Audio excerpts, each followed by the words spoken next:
Hoje a minha maior preocupação, de fato, é pensar em estratégias concretas de desenvolvimento desses profissionais, para muito além da certificação, que o Brasil avançou nos últimos anos, isso é fato, isso é inegável, né, com as licenças da CBF, mas a formação de um profissional, ele não se dá pela certificação, ele não se dá exclusivamente pela certificação, ele se dá por um acompanhamento longitudinal e dentro da sua história, dentro da sua biografia. Então, acho que os clubes precisariam se atentar a criar estratégias mais concretas de desenvolvimento do profissional dentro daquele clube, para um desenvolvimento de uma identidade dentro daquele clube.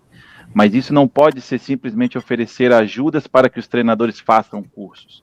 Isso é uma terceirização da educação, não é assim que funciona. Um clube precisa assumir de uma forma protagonista o desenvolvimento desses profissionais. São esses profissionais que vão dar a tônica da formação desses jogadores. Então, acho que os jogadores hoje eles são muito mais frutos da forma como a gente apresenta o futebol do que um problema da geração. Porque eu falo que o nosso desafio não é ensinar futebol. Ensinar futebol sempre foi um desafio para todos, todas as gerações.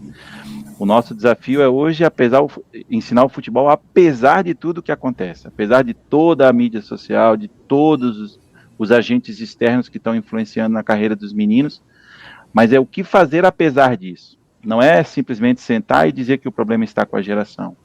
E isso a gente precisa reforçar no desenvolvimento dos profissionais.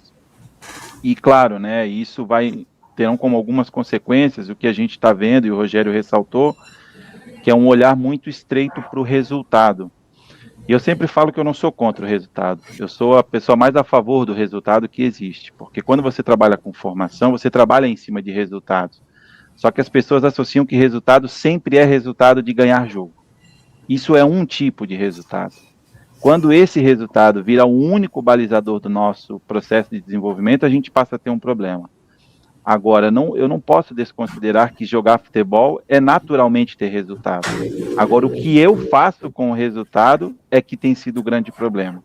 Quando você coloca um peso excessivo numa derrota ou numa vitória, porque isso também acontece, né? Eu sempre digo assim, o resultado ele nunca é bom enquanto você está perdendo. Depois que você ganha, você começa a dizer que o resultado é importante, aí você divulga as vitórias. Então não é um problema você ter resultado, assim como não é um problema você competir. O problema é o que a gente faz com isso, com esse extrato final.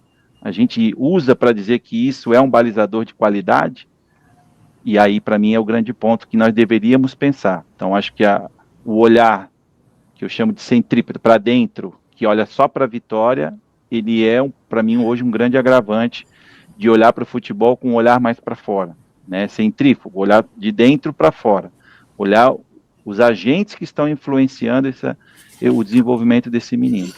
Então, hoje eu entenderia que o nosso grande desafio é olhar para as pessoas que estão nos clubes influenciando esses meninos no dia a dia. Gestores, federações, árbitros, pais, agentes, tem um ecossistema aí grande aí em torno desses meninos.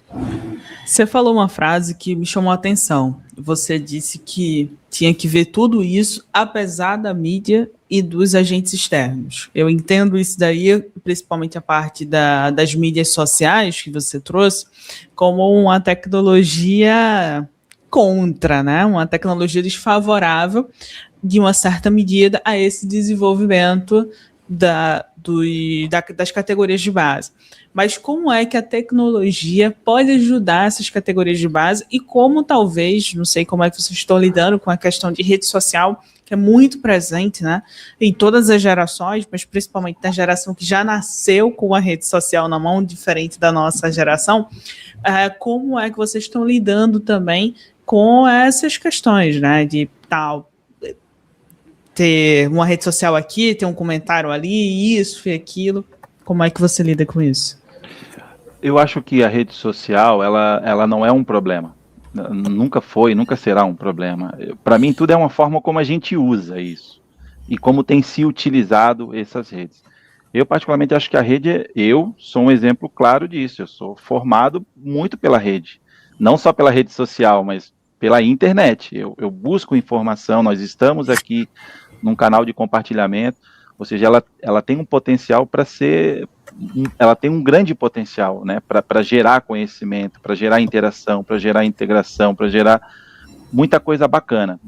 Mas como tudo, se a gente não conseguir utilizar bem, ela pode gerar um problema. E eu acho que o grande problema da rede social não é ela em si, é o uso que a gente está fazendo dela.